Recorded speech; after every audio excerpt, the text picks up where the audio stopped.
आपण पाहत आहात शिवभीमक्रांती महाराष्ट्र न्यूज चॅनल।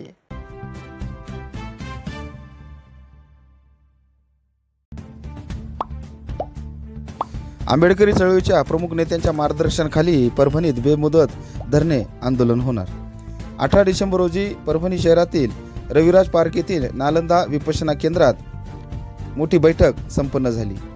या बैठकीत आंदोलनाची पुढची दिशा ठरवण्यात आली। या अभिवादन बैठकीचे हे आयोजन करण्यात आले होते। यावेळी या बैठकीस समाजभूषण भीमराव हत्तेंबेरे, डॉक्टर सिद्धार्थ भालेराव, भैया भालेराव, डॉक्टर सिद्धार्थ हत्तेंबेरे यांची उपस्थिती होती।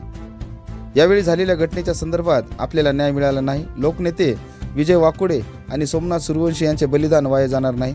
संविधान वाचवायचे आपलीच जबाबदारी आहे, म्हणून सर्वांनी एकजूट होऊन आपली वज्रमूठ बांधावी आणि 19 डिसेंबर पासून सकाळी 11 वाजता परभणी जिल्हाधिकारी यांच्या कार्यालयासमोरील उपोषण मैदानात जमा होऊन बेमुदत धरणे आंदोलन करण्याचे आवाहन यावेळी या बैठकीत करण्यात आले। या बैठकीला मोठ्या संख्येने संविधानप्रेमी कार्यकर्ते, पदाधिकारी उपस्थित होते।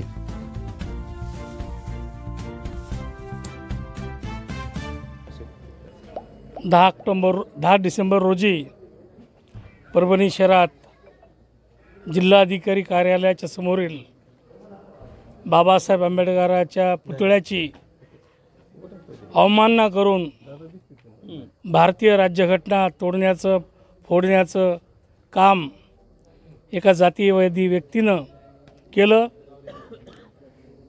त्याच्या विरोधामध्ये आंबेडकरी समाज परभणीच नव्हे तर महाराष्ट्रामध्ये या घटनेचा निषेध करण्यासाठी रस्त्यावर आलं। विविध पक्षात असलेले आपले जे कार्यकर्ते आहेत त्यांनी ह्याच्यामध्ये पुढाकार घेतला। 10 तारखेच्या आंदोलनानंतर पोलिसनं 11 तारखेच्या संध्याकाळी आपल्या वस्त्यामध्ये जाऊन एक कोमिंग ऑपरेशन सुरू केलं। ते करत असताना त्यांनी माय मावल्या, लहान भाबडी, लेकरं, म्हातारी, वृद्ध माणसं, महिला, पुरुष ह्यांच्यावर अनन्वित असा छळ केला, त्यांना मारलं। त्यामध्ये जखमी झालेला सोमनाथ सूर्यवंशी हा 2 दिवसांतर पोलीस कोठडीमध्ये दगावला।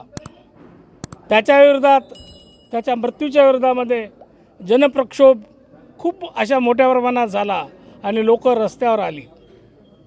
रस्त्यावर आल्यानंतर काही अदृश्य शक्ती त्या आंदोलनामध्ये आल्या आणि त्यांनी काही गाड्यांची छोटी मोठी तोडफोड केली। पोलिसांना कधी नव्हे ती संधी भेटली आणि त्यांनी पुन्हा एकदा कोमिंग ऑपरेशनच्या नावाखाली बौद्ध व्यक्ती, बौद्ध महिला, मुलं बाळं आणि बाकीची 18 पगड जातीचे लोक होते त्यांच्या गल्ल्यामध्ये कोमिंग ऑपरेशन केलं व त्यांना पकडून आम्ही शांतता कम्युनिटीमध्ये मी भीमरावजी हत्तेंबेरे, गौतम मुंडे, सिद्धार्थ हत्तेंबेरे, विजयरावजी वाकोडे, रवी सोनकांबळे ह्या सर्व माणसांनी फार मोठा आवाज उठवला।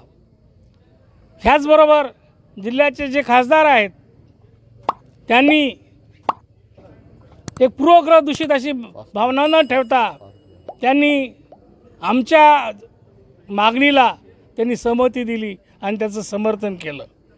समर्थन केल्याच्या नंतरच्या दिवशी तो जो सूर्यवंशी आहे त्याचा मृत्यू झाला। मृत्यू झाल्यानंतर सामान्य व्यक्तीमध्ये फार मोठा प्रक्षोभ तयार झाला। तो जो मुलगा होता LLBच्या शेवटच्या वर्षात होता आणि त्याचा फायनल इयरची परीक्षा 17 तारखेला होती। पोलिसांना त्यांनी सांगूनही पोलिसांनी त्याला सोडलं नाही आणि आंदोलन इथं पेटतच राहिलं। नंतरच्या दिवशी या आंदोलनात 4 ते 5 दिवस झाले होते। पहिल्या दिवसापासून विजयरावजी वाकोडे हे आंदोलनाचं नेतृत्व करत होते।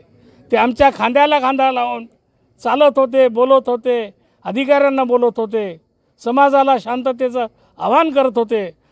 असं असताना त्यांच्यावर जो इमोशनल आणि फिजिकल जो स्ट्रेस आला आणि त्याचा पोलिसांची जे पोलिसिंग आहे, जी पोलिसांची पोलिसिंग आहे, त्याच्या अनुषंगाने त्याची परिणती म्हणून विजयरावजी वाकोडे यांचा बळी घेण्यात आला.